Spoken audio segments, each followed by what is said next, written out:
The following program is intended for mature audiences.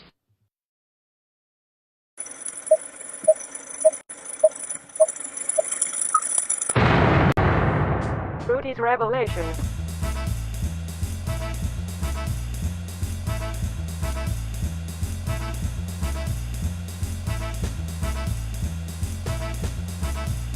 Hey everyone, welcome to the podcast.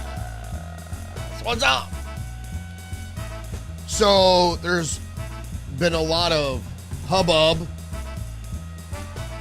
about neutralizing Tucker Carlson, whatever that means. I guess Nick Fuentes has become a lightning rod as the establishment becomes apoplectic about the machinations of MAGA, Trump, and the changing political landscape. And Democrats have become increasingly frustrated with the shutdown optics as a Halloween riot and other immoral, violent action becomes inevitable. Thanks for joining me today. Don't forget to engage the channel, like, subscribe, leave a comment, share the podcast. So we're going to get into the headlines right now. I just want to thank you all for joining me today. Happy Friday. So I hope everybody has a great weekend planned. So let's break into the headlines.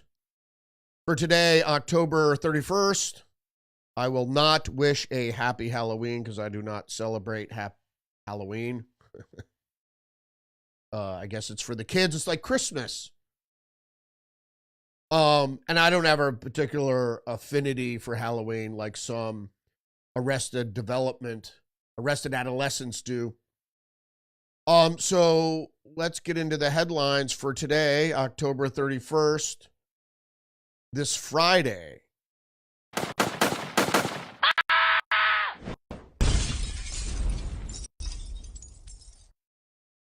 We're going to start out with Mediaite. Newsweek editor receives backlash for suggesting Tucker Carlson should be neutralized. Well, what the fuck? What the fuck is this about?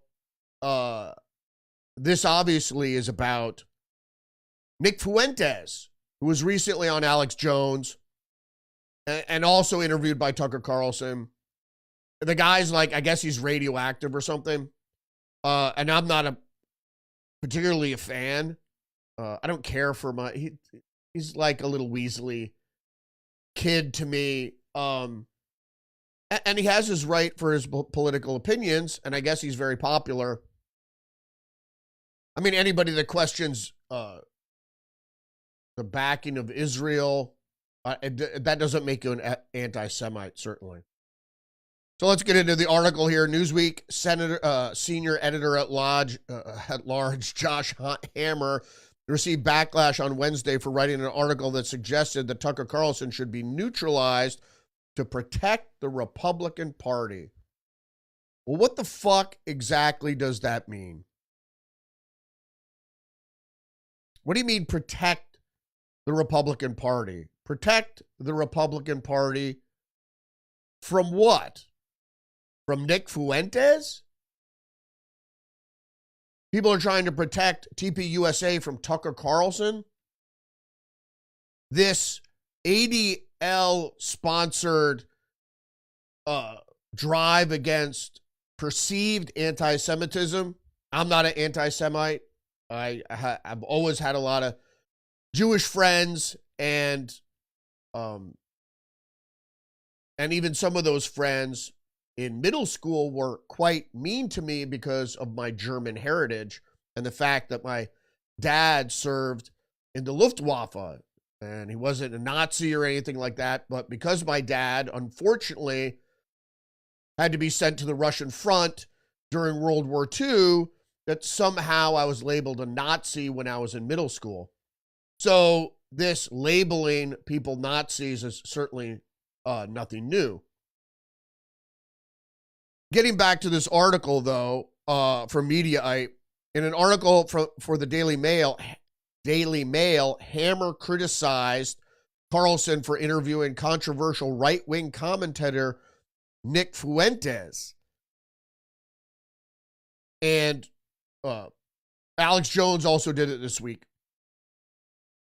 So, and Hammer then accused the former Fox News host of laundering Fuentes' repugnant beliefs and waging a war on the forces of civilizational sanity on the MAGA right. So he said. Here's my problem is you should be able to interview or talk to whoever you want. I'm not a fan of Nick Fuentes, and even Alex Jones and Tucker Carlson pushed back on a lot of Nick Fuentes' ideas. Now, here's my big problem with Nick Fuentes. That, is he anti-Semite? He criticizes Israel.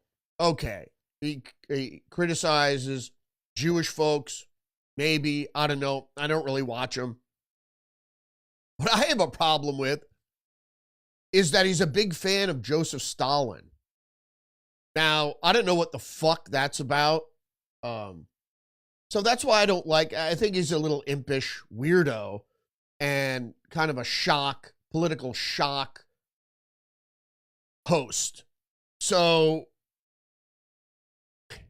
but certainly pushing back against Tucker Carlson and saying he should be neutralized.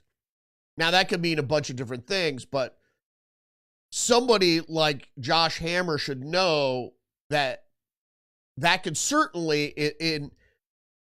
in today's political climate be taken the wrong way. Why you would ever say that, knowing that you're going to be, it was in an article, you know, it's not like you posted it to a friend or some of your audience on X or whatever. And he went on to write, the fox is now comfortably ensconced in the hen house. And unless the fox is neutralized, the victim could be the entire extant GOP coalition itself. So this guy, I guess he's Jewish. He's railing against the GOP for becoming anti-Semitic. But the left is anti-Semitic. So you're saying the Republicans and the left are both anti-Semitic. The left is openly anti-Semitic. And, you know, whether, you know, I personally, I don't give a shit about Israel. I certainly give a shit about the Palestinians, but to what extent, you know, I'm not going to go out there and march. And the people don't dig down deep enough into what exactly happened there. So, but my problem certainly is inciting violence and taking your platform to incite violence. So I would never call to neutralize anybody for talking to somebody, right? I would never call to neutralize anybody for whatever. You know, my call to violence is always defensive. And if someone attacks physically, not verbally, attacks me and mine, comes to my house with a gun or tries to break into my house or whatever, or to assault my wife at the grocery store, whatever, or assault my wife or me for something I said, then I'm going to bring it. But otherwise, I'm certainly not going to use that sort of language. And the problem here, too, is in the Atlantic, Trump officials are moving onto military bases. Stephen Miller, Marco Rubio, Kristi Noem, and others have taken over homes that have until recently housed senior officers. I don't know why that's important to add in the subhead. That until recently housed senior officers. These people's lives are continually threatened by people on the left. And now you have people on the right, purportedly Josh Hammer, seemingly threatening other people on the right. What the fuck is that all about? We should be turning the temperature down But people that have something to lose are using whatever it is in their means to turn the temperature up. Why? Because creating chaos obviously is going to paper over their frustration for being on the losing side. Now, Josh Hammer, I guess, is a senior editor at large at Newsweek. Whatever. But the problem is with a lot of people, whether or not, I mean, and what it is really is the threatening of financial support to Israel. Anytime somebody brings that up, they're ruled as anti-Semitic or whatever. We give $5 billion a year to Israel, and they're perfectly capable of taking care of themselves. So I don't know why $5 billion of taxpayer money or borrowed money has to go to Israel. So people that question that are automatic. Am I anti-Semitic because I question whether or not we should be giving money to foreign governments, whether it's Jordan or Israel or Thailand or Cambodia or Colombia or anywhere else for that matter? Anything should be brought, any spending, certainly by conservatives, should be brought into questions. It's like Mark Levin saying, neocon, what is that, neocon? It's, it's anti-Semitic, neocon. What the hell is a neocon? You know what a neocon is? It's a new conservative, which basically means that they're liberal. Neoconservatives don't care about spending. And that's the whole point about being conservative, is small government, small spending.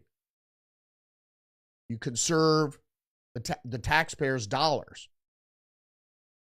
So, getting back to this article from The Atlantic, someone had put up wanted posters in the neighborhood with their home addresses, denouncing Stephen Miller as a Nazi and committed crimes against humanity.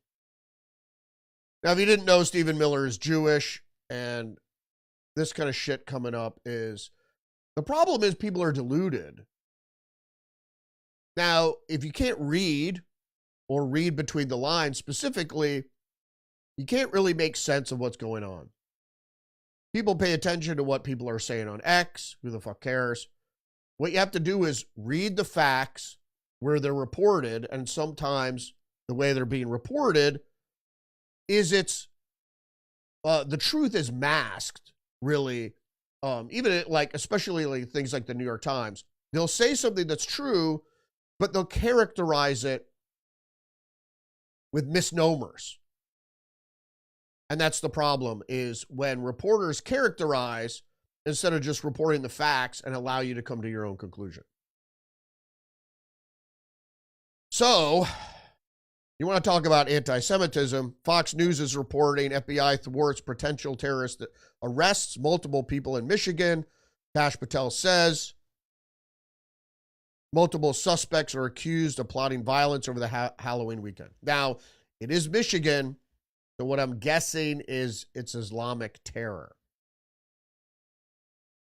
Is it? There is a large Islamic community in Michigan. So that's my guess. There's no details as of now about what this actually means.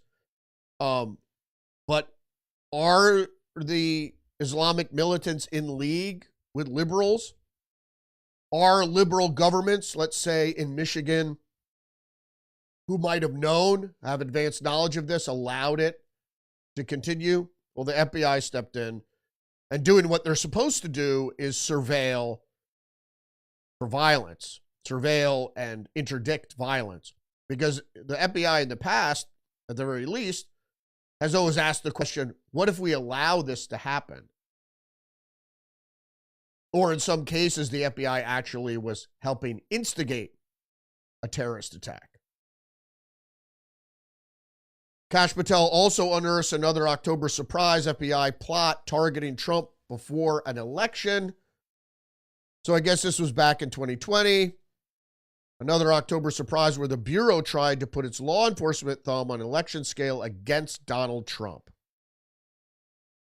So what was this exactly? Tactical intelligence report trying to link payments between Trump's re-election campaign and a vendor named American-made media consultants to possible casino gambling. In short, the FBI agents believe an employee of the campaign went gambling at a casino after the AMMC got money for campaign work. And as Just the News reports, not exactly the crime of the century. Certainly not, but there you go with the federal investigative agency, not an intelligence agency, mind you, investigative agency deciding that they're going to investigate some guy who went gambling after he received political donations. Again, what appears to be an effort to smear Trump, as they tried to use January 6th to smear Trump and all Republicans. Not only that, but go on a fishing investigation with Arctic frost. So the New York Post is reporting today that Trump demands Senate Republicans invoke nuclear option to end country-destroying government shutdown. This is basically about ending the filibuster. So the Republicans have control of the government, so they could put an end to the filibuster. And the reason they can't end the government shutdown is because they need a filibuster-proof vote of 60 votes. So they need, I think, 4 or 5 Democrats in the Senate to come over.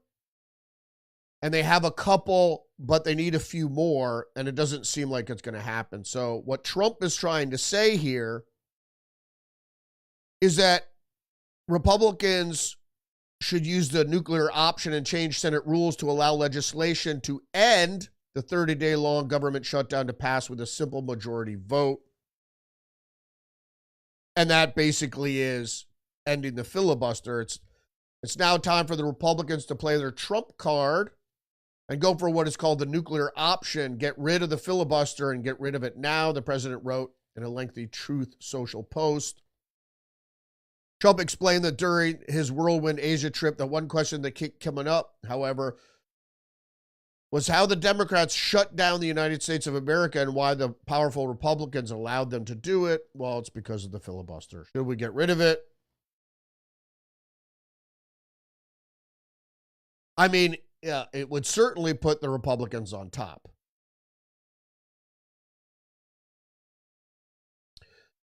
So what is the looming crisis? Well, it's about SNAP is about to run out, actually runs out today. And so people won't have SNAP benefits. They'll be able, see, the thing is that most people are living, you'd like to say paycheck to paycheck, but deposit to deposit. So every month, is it every month or every week? I don't know. I've never been on SNAP. So there's a time period where their card gets loaded or their account gets loaded, and then they can go out and spend the money. Now, if you didn't know anything about SNAP, which is basically supplemental, not really supplemental, but it's digital food stamps. And what happens is those food stamps, that SNAP card, a lot of times is traded away for cash so they can use cash to buy stuff that SNAP won't provide for. Alcohol, obviously illicit drugs, etc. So Just the News has the headline, SNAP program rife with fraud, disparity, and health issues for participants, government agencies say. What are they talking about? In fiscal year 2023, the U.S. Department of Agriculture estimated that 11.7% of SNAP benefits amounting to approximately $10.5 billion were paid out improperly, with fraud contributing to a portion of these losses through recipient and retailer violations. So what does that mean? That means basically the places that accept SNAP will sometimes pay out cash for a charge. primarily from identity fraud, account takeovers, eligibility misrepresentation, and EBT card trafficking. What is that? Identity fraud, so making yourself someone you're not. Account takeovers, so hacking or taking over somebody else's account. Eligibility misrepresentation, so saying you're eligible, so you're poor when you're not really poor, that you have a job where you're getting paid under the table, etc. And EBT card trafficking, which basically refers to what I was saying before. You sell your card for cash. Now your card gets reused and reused and reused. So the person would have to pay you a sizable amount because the card would be refilled on a weekly or monthly basis or whatever it is. So going back to the article, in the first quarter of 2024 alone, nearly 177,000 fraud incidents were reported across 46 states, with New York experiencing over 16,000 cases involving EBT card skimming and cloning. Despite a 350% increase in federal spending on retailer integrity and anti-trafficking efforts, from 2012 to 2023, SNAP overpayment errors surged to over 10% by 2023, highlighting persistent challenges to curb benefit fraud. So if you knew anything about being on the dole, people defraud the system all the time. Whether it's Section 8, which is government-sponsored or government-subsidized housing, EBT, WIC, other welfare. And because people want to live off that. So they try to use it in such a way, a lot of times, that is fraudulent, because you can't use it to make a car payment, you can't use it to buy booze, etc. And in some states, you can't use it to even buy non-nutritious foods like soda, etc. So this is what's at issue in the next few days. Will there be riots? Will there be issues? Will there be violence? And that's what we're concerned with most. I mean, if people are going to shoplift, that's really up to the vendor to decide what to do about that. You know, they could chalk it up to insurance or what have you. The next article up, though, is from PJ Media. Jasmine Crockett accidentally proved Republicans are right on the shutdown. Indeed, the current government shutdown, which began on October 1st, is the first in American history triggered by the refusal to pass a clean continuing resolution, which we've talked about many, many, many times. There's no reason for the Democrats to insist on shutting down the government, particularly for such a long period, because it's the only leverage they have. For what? They want to increase healthcare subsidies. It's a fair conversation to have, but what you can't do is shut down the government to use it as leverage, because they're hoping to pin the crisis and any subsequent suffering on the Republicans, which isn't really working. Story goes on to say Crockett acknowledged that there was a government shutdown while Joe Biden was in office that was resolved despite Democrats lacking 60 Senate votes. Then she talked this up to Biden's leadership, but what really happened is that Republicans provided the votes necessary to keep the government funded under Biden. In fact, there were 13 clean continuing resolutions passed under Biden thanks to Republican votes. The Republicans didn't want to shut down the government because it would have been bad optics. So the Democrats think their base is so delusional that all they have to do is put up optics and their base, their constituency, will believe it no matter what. Turns out that's not working. People on X, so forth and so on, are having debates with their conservative counterparts, and they're realizing the facts of the case, which is that the Democrats are holding the country hostage to get a healthcare debate, which is not admirable. You're undermining people's health by not providing them with a paycheck or food stamps to get healthcare subsidies totaling $1.5 trillion, including what the Republicans are constantly talking about is that's healthcare for everyone. So healthcare subsidies for everyone, including illegal immigrants. What are we worried about? WorldNet Daily says, get out there and ravish. A woman who's out of food stamps shows off stolen goods, urges others to steal at will, and infiltrate churches for cash.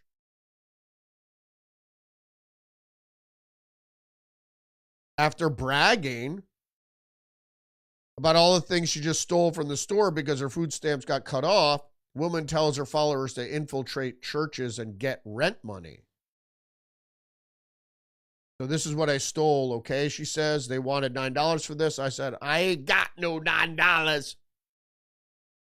Where's my money? It's my money.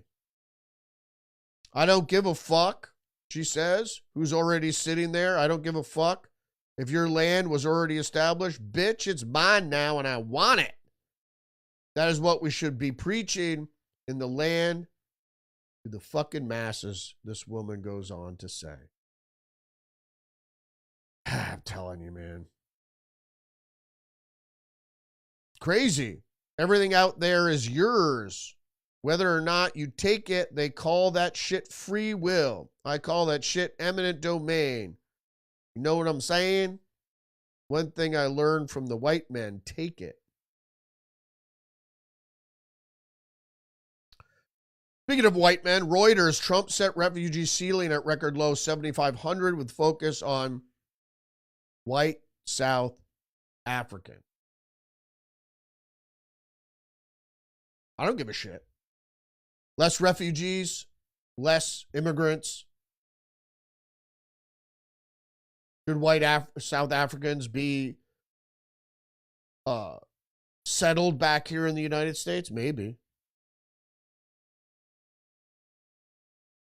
There is a problem in South Africa with the white farmers. All you have to do is what we're fearful of is what happened in Zimbabwe, where white farmers' lands, Zimbabwe was once Rhodesia, that had been, for generations, was appropriated by the government and then given to black Zimbabweans. The thing about history is, if you want to be fair, you don't want to be unfair to people that, it's like white people in the United States. Most of the people here in the United States whose ancestors came after the Civil War, so had nothing to do with slavery. So why should white people be held account for slavery when most of the white people in the country had nothing to do with it? As in with South Africans, because they're descendants of people that were involved, were not involved, but were present during apartheid. I don't know.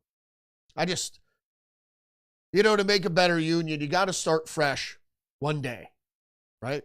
You don't need the mayor of Chicago saying, my people were once called slaves. It's like, can we get over that? We're never going to get over it.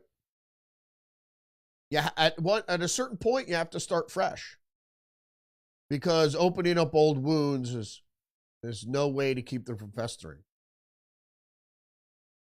Speaking of an old wound, the New York Post, Kamala Harris loses it, goes on expletive-laden rant about Trump's donation-funded ballroom. What did she say? Are you fucking kidding me? Harris raged on Jon Stewart's The Weekly Show podcast. This guy wants to create a ballroom for his rich friends while completely turning a blind eye to the fact that babies are being zip-tied. No, babies are going to starve when the SNAP benefits end in just hours from now. Come on. Now, she's not making clear that the shutdown is because of the Democrats, not Trump. First of all, Trump has nothing to do with it.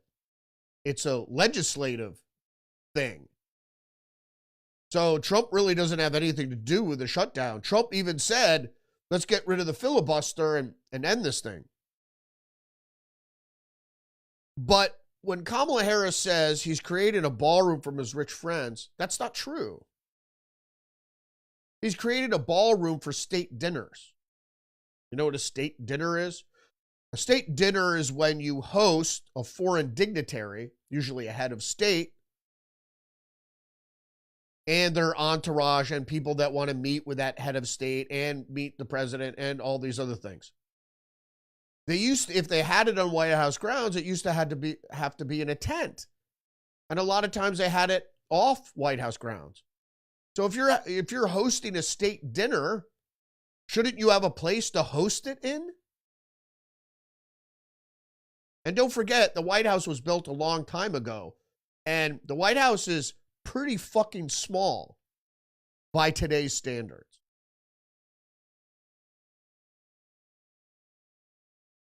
Next article up is from the Washington Times. CNN's Tapper says left-wing indoctrination efforts turn students more conservative. Now, I forget what podcast this was on, but he was on a podcast and he made it perfectly clear that the youngest generation is turning against the left-wing ideal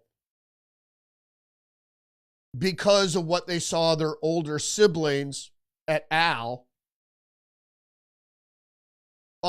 pissing and moaning about climate change and slavery and all these other things, and found that ideology faulty, as it certainly is. I mean, you can't go to bat for transgenderism and throw the baby out with the bathwater, as what people saw. It's not surprising. Reason triumphs. And I think he knows this. I mean, young people are smart. If you saw any of the interviews of the kids that at Ole Miss that went to the TPUSA, 10,000 went to a political/religious rally. Young people, 10,000 of them going to a political/religious rally. College kids. Strange. I think it's a direct rebuke to establishment thinking, manipulation, and delusion. Part of that is echoed here in PJ Media. Woke colleges deny TPUSA chapter requests because people that talk about religion and politics, young people, a direct opposition to academia,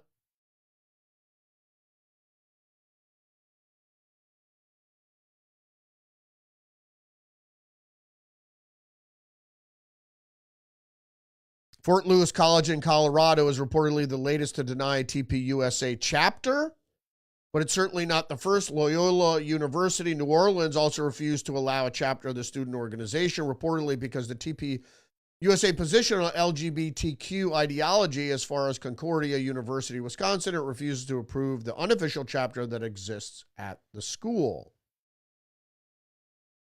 And before I get into this next article, from the Federalist, the thing I have to say about TPUSA, and I said it before, I was never really a fan of Charlie Kirk. I could care I could care either way about Charlie Kirk. I admired him for what he built, but he obviously built it on donations of religious Christian Republicans. Good for him. I appreciate a man of faith that sticks by his conviction. So I appreciate what he grew there, and I appreciate people's response to a pushback against the academic indoctrination, into leftism, sinister, if you know what I mean by that. So, great. I'm not a thumper, so I read the Bible a few times. and you glean a lot out of it. If you know anything about scripture, it pertains specifically to you. So you shouldn't listen to what a scripture, any part of scripture means, because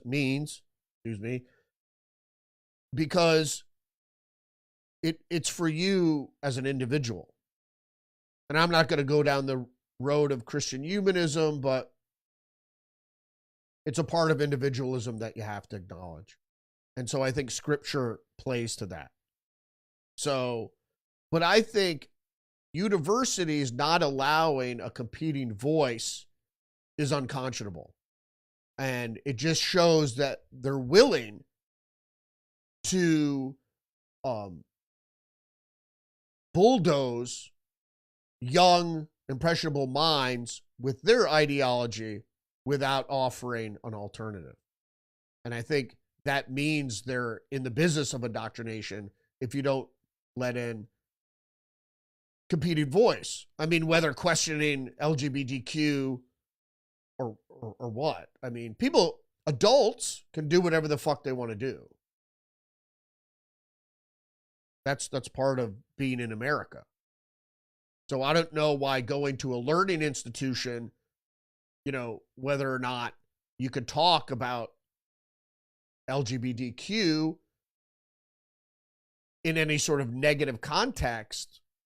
Why? I mean, it's human behavior. I mean, you talk about any human behavior in a negative context. I mean, that's the thing that bothers me about going after Nick Fuentes, who I really don't care for. But, he says this, or someone says LGBTQ, something, but if you promote LGBTQ, you're lauded. That's what I mean. You can't have opposition to that.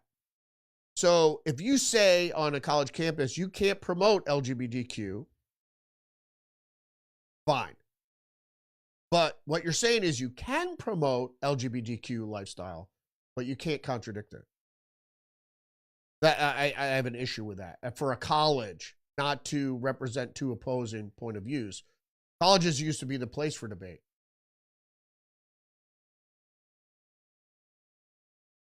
Right. Thank you, conspiracy realist. And thank you, Ronaldus Magnanimous. Yeah, I don't have a problem. Look, here's my point. You should always entertain competing points of view. If you're not willing to do that, then you're saying you're right all the time. So put that in your pipe.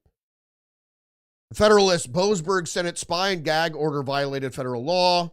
Judge James Boasberg, the lawfare fanatic serving as the chief judge on the U.S. District Court for D.C., issued an order intended to conceal the Biden administration seizure of Senator Ted Cruz's phone records. In doing so, it appears he likely violated federal law. Indeed, according to Chuck Grassley, Republican of Iowa, as part of the Biden administration's Arctic Frost inquiry, dead set on targeting Republicans in battleground states.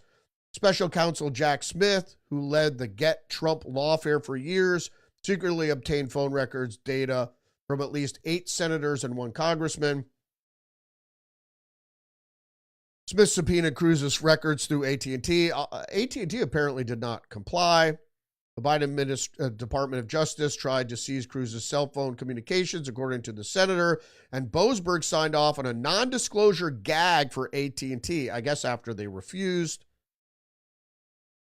blocking the telecommunications company from notifying Cruz of the seizure for at least a year. That is a violation of federal law. And we know Boasberg what side of the bread he's buttered on.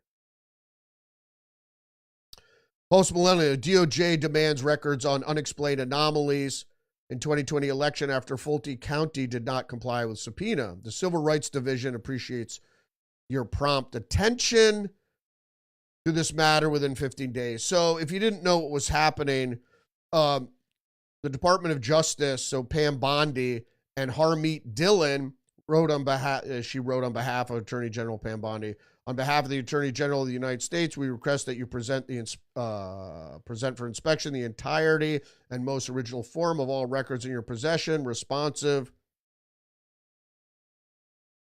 to the recent subpoena issued to your office by the State Election Board. Right. Well, they cheated in the 2020 election. So, thanks again, Conspiracy Realist. Like I said, you have to represent two sides of the argument. In this case, in the 2020 election, the cheat, there are unexplained anomalies in vote tabulation and storage related to the 2020 election, as there are in many states. And we know this all occurred because of the mail-in ballots. Like I said, they were counting ballots twice when they didn't have enough, or they were shipping them in. And the whole thing of the chain of custody with mail-in ballots showed that it was a cheat. Why we never had mail-in ballots before COVID and why we're having them after COVID, no one could put forth a reasonable argument. Like I said, you could have both. You could argue for them. You could argue against them. You could argue for LGBTQ or not LGBTQ, or you could argue for Nick Fuentes or not argue for Nick Fuentes, what he says. I don't have a problem, but when you forbid someone from having a point of view that's contradictory to the prevailing point of view, I consider that censorious. The Hill reports state employees fired over Charlie Kirk posts inundate courts. So they have their time in court. I don't really buy into what the Hill has to say because I think they're controlled by intelligence. But these people, state and government employees, are fired over social media posts criticizing conservative activist Charlie Kirk upon his assassination. Well, my problem is you could argue this if you want, but he wrote one fascist down, a whole socio-political movement to go. Fuck around and find out, Nazi trash. So the state employee wrote on the night of Kirk's assassination. Now, conspiracy realist or anybody else could argue for this, but I don't find this at all appropriate. So you should have a modicum of decorum when arguing your point of view. So political assassination is repugnant. If you don't think so, you should revisit the Overton morality window, right? Because that's why there's a fair debate. If you're arguing for debate or arguing both sides, there has to be some sort of decorum. You can't say your point is invalid because you're a fucking fascist or a Nazi. It doesn't work. Or you should die because your political point of view.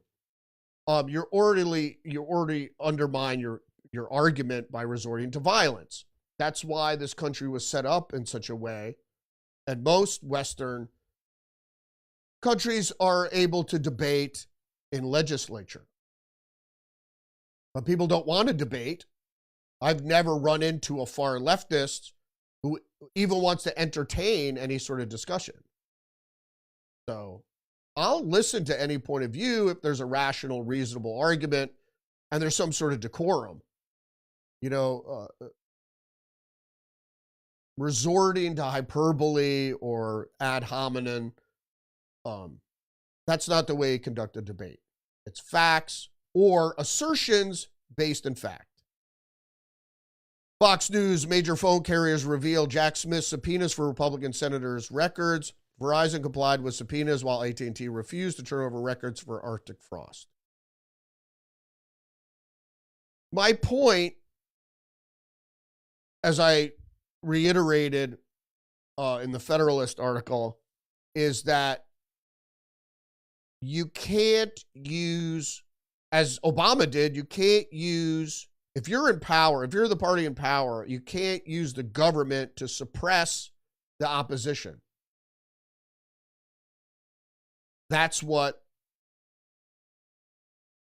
dictatorships do. So the Republicans aren't suppressing the Democrats in any way. Certainly not resulting ending up with spewing at ad hominem. Because when you don't have anything to argue,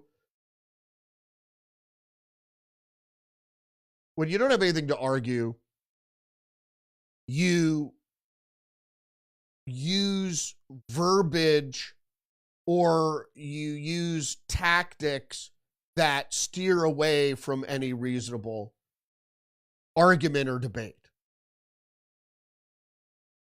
So what they did is the Democrats use the organs of the state to spy on, basically go on a fishing expedition to see if they can uncover anything, any dirt on Republicans to smear them with. There's obviously no connection with January 6th, obviously. But if you do investigate it, there is evidence that the state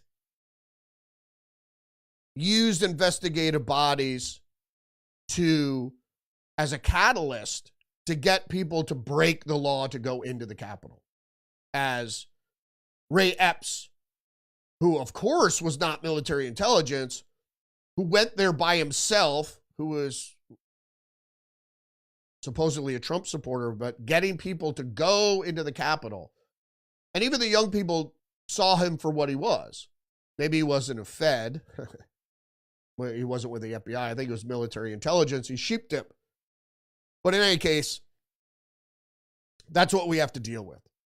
Also, what we have to deal with is illegal immigrants. Post-millennial, 146 illegal immigrant truck drivers arrested in Indiana in Operation Midway Blitz.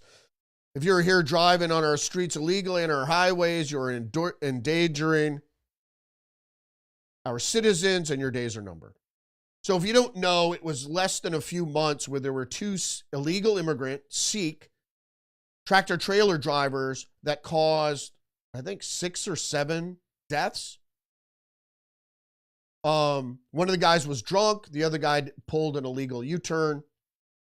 Like I said, with deaths that are in a result of illegal immigrants, they are responsible. And the fact is if they weren't here, those deaths wouldn't have occurred. The left constantly argues, well, deaths occur anyway, even without illegal immigrants. Yeah, but in these instances, if these people weren't here, the deaths wouldn't occur. Just like Laken Riley. If that illegal immigrant wasn't let into the country, he wouldn't have committed the murder. And could she have been killed by someone else hiding in the woods? Yes, but probably not. It's not like when you look at drunk driving crashes, you're like, well, there are a lot of drunk driving crashes, but why do we need more drunk drivers imported into the country? So the 233 illegal aliens include 46 semi-truck drivers, 82 of them that either drove box trucks, buses, moving vans, vehicles such as that. The arrests come as part of a partnership with Indiana State Police. Thank you, Indiana.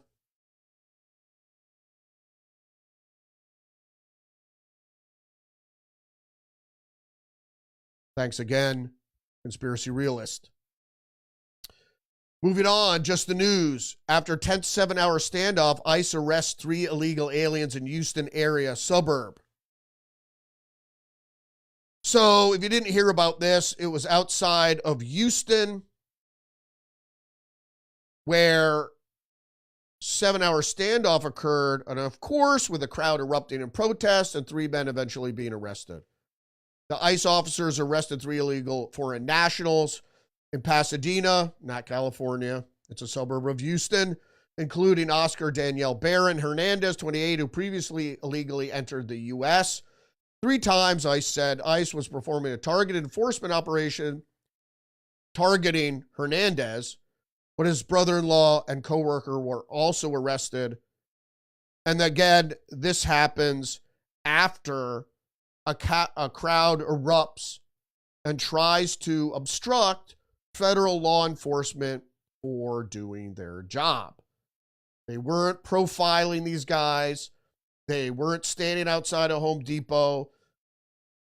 And this is the misnomer, the lie, basically, the Democrats say. That's not investigative. They investigate first, and they're targeted arrests. So they always investigate, then they surveil, and then they arrest. So it's not like they drive around looking for Hispanic people and just try to put them in. That doesn't happen. They investigate specifically criminals because there are records of these people, and or if the reports or tips, they follow those tips. Crowd of residents screaming obscenities at ICE officers during what would be a 7-hour standoff. The 3 illegal foreign nationals had left the neighborhood near West Houston Avenue and Dade Street about 5 a.m. to go to work, and then they realized they were being followed by ICE. They were ordered to stop, ignored the directive, and bailed out of their vehicle, running on foot. They reached Hernandez's residence, where they barricaded themselves inside. All illegal, so you can't resist arrest. Like I said before, I mean, obviously these guys are going to be deported. They're not going to get away. But, you know, if you're cornered by police and you're in the right, you should just give up. If you're in the wrong, you should still just give up. That's my advice. You know, you make your bed, you got to sleep in it. Or reap what you sow, et cetera, et cetera. Associated Press, Justice Department investigating fraud allegations of Black Lives Matter movement. AP sources say, and this is stuff we already know, really. In recent weeks, federal law enforcement officials have issued subpoenas and served at least one search warrant as part of an investigation of Black Lives Matter Global Network Foundation and other Black-led organizations that help spark, as the Associated Press says, spark a reckoning on systemic racism. It's not in the law, so it can't be systemic if it isn't written down anywhere. Actually, the law, where it is written down, is actually anti-racist. So we know Black Lives Matter was siphoning money or getting lots of money from corporations and other donors, and very few dollars went into anything to help the Black community. Do your own research and find that out. So I have an issue with this next story, and not because I'm anti-Semitic, but One America News has a story: a man arrested with ammunition and body armor after threats to multiple synagogues in Alabama and other states. So what we have here is a guy who had legal firearms, and I don't know, I think there were legal firearms and ammunition, and body armor, especially in Alabama, is legal. Here where I live, you have to go through a firearms dealer to get body armor, or a approved dealer or distributor. Well, let's go back to the story. A man accused of threatening multiple synagogues in Alabama and neighboring states has been arrested with a suitcase of ammunition. Oh no, a suitcase.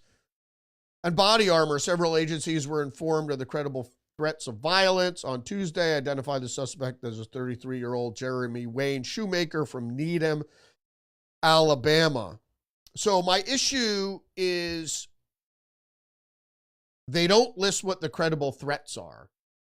So he was making threats, I guess, online about, I guess, wanting to burn or shoot up synagogues or something.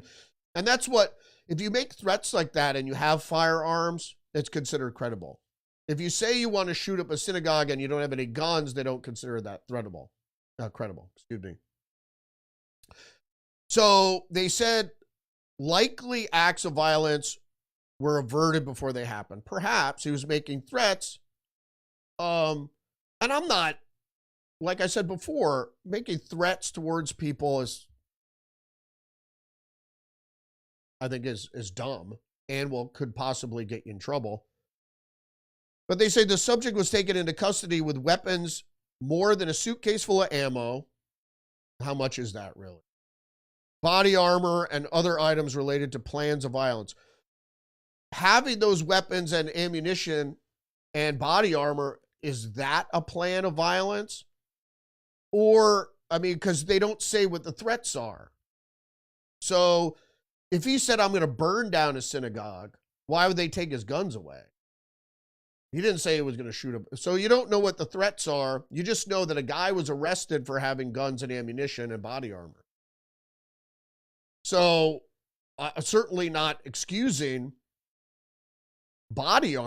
excusing threats made to synagogues or anybody, Jews or Christians or Charlie Kirk or conservatives or whatever. I don't excuse any of that.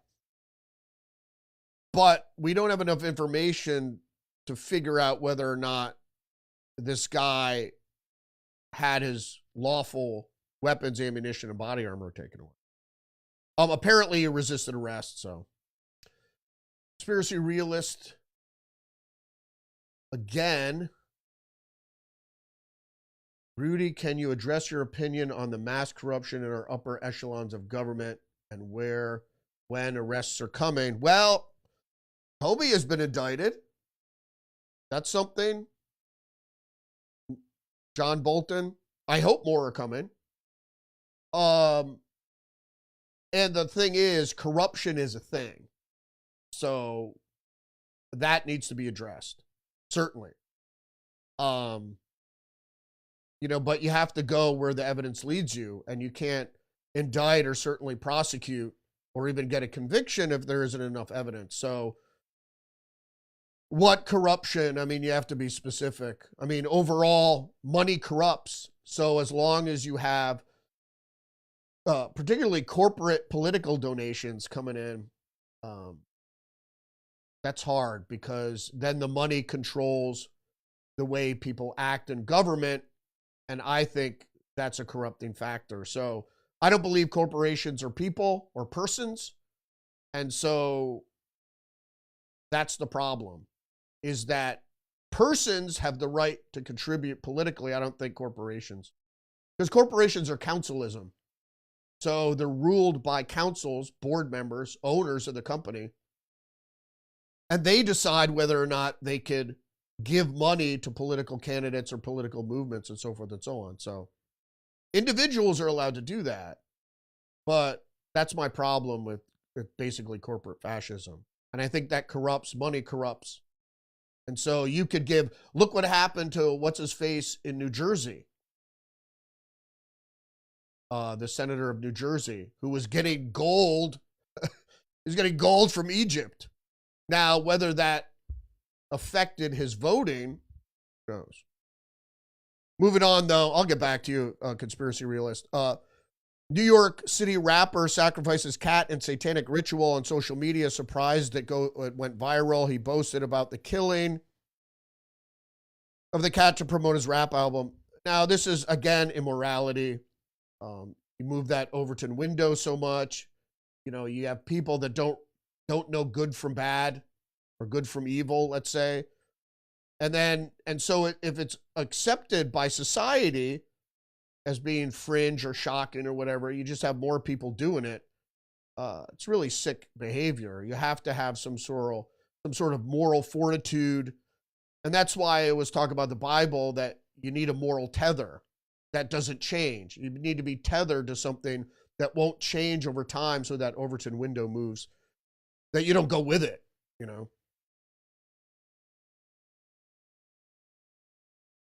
So David Mosley, 26, was taken into custody on Thursday and charged with criminal mischief, aggravated cruelty to animals, and disposable of dead animals, illegal disposable of a dead animal carcass. Moving on, though, bombshell texts, because I think we're over right now. Bombshell texts reveal LA fire brass new fire that burned down Palisades wasn't out. Bombshell texts show that LA firefighters were ordered to leave the scene of a still smoldering Lockman fire despite protests from the team left to watch it days later, as fear predicted killer winds caused the fire to flare up. Yep. Firefighters surprised, their battalion chief ordered them to roll up their hoses, even though they know that Santa Ana winds were coming. Not only that, but they also knew that their fire reservoir had been drained and that engines weren't staged properly either. And so it seems like an October 7th type of thing where it's just, oh my God, everything went wrong at once. Like there's no conspiracy there. Of course there was. Plus, you had a crazy leftist lighting fires above the Palisades, knowing that the Santa Ana winds were blowing, etc. So it wasn't like a conspiracy, like they were all connecting, like the arsonist was communicating with the fire department or the mayor, Karen Bass. But it's kind of like when everybody knows what they want to achieve, they kind of work in concert, knowing the end goal. It's the same way the people like Bill Gates and George Soros don't call each other up, but they know what the end goal is. The LA firefighters were not pre-deployed, even though they had days notice of coming of the Santa Ana windstorm. No doubt. FBI arrests, just the news, FBI arrests 14 Mississippi law enforcement officers for roles in alleged drug trafficking conspiracy. Let this be a lesson to the for those sworn to service the public.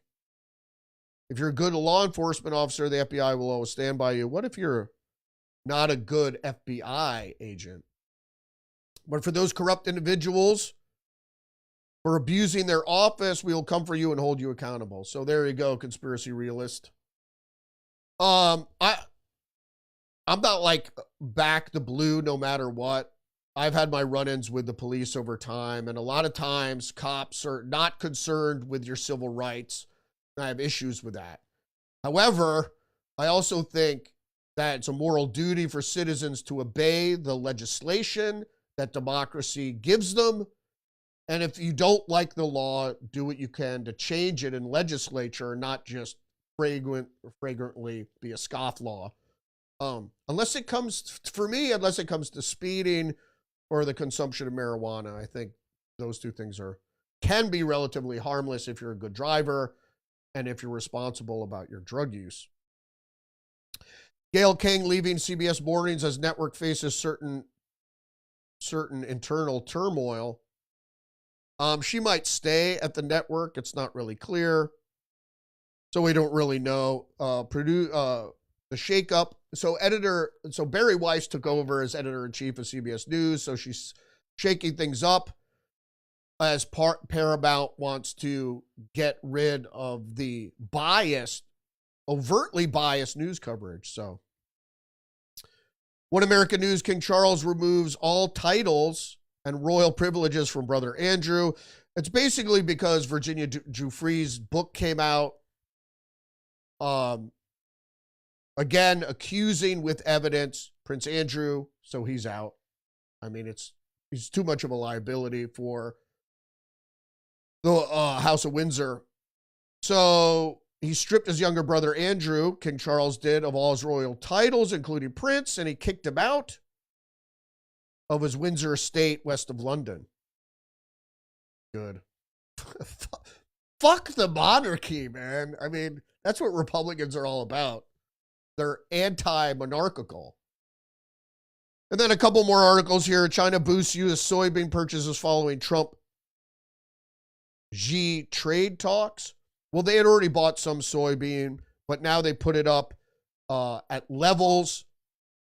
And this is what the Democrats were arguing. It's not up to pre-Trump levels, pre-tariff levels. It is 25 metric tons, I think. So, all right. Thanks for participating. I appreciate you all.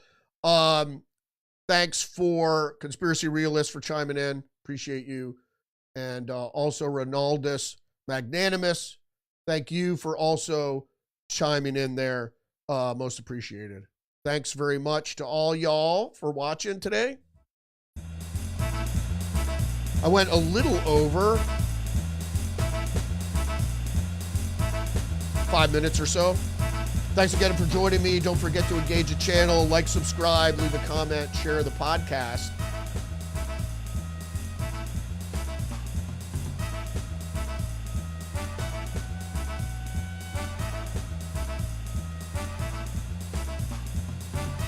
Let's see what Conspiracy Realist had to say. It's both sides. They illegally arrested many on the right, Stone, Flint, Bannon, etc. on equal justice. Thank you, Conspiracy Realist. Yeah, I mean, let's be realistic here. I mean, through Obama's third term, he did more of the same.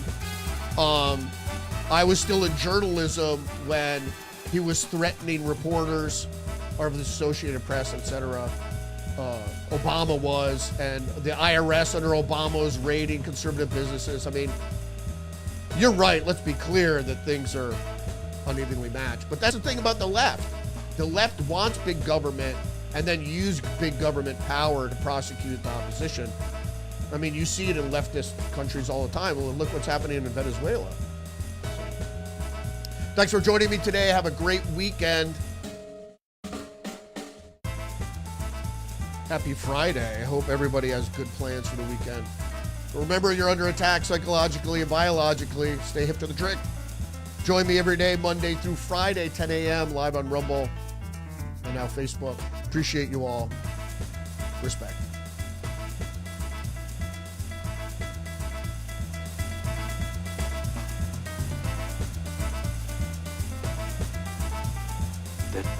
This is a conspiracy. That's what this is.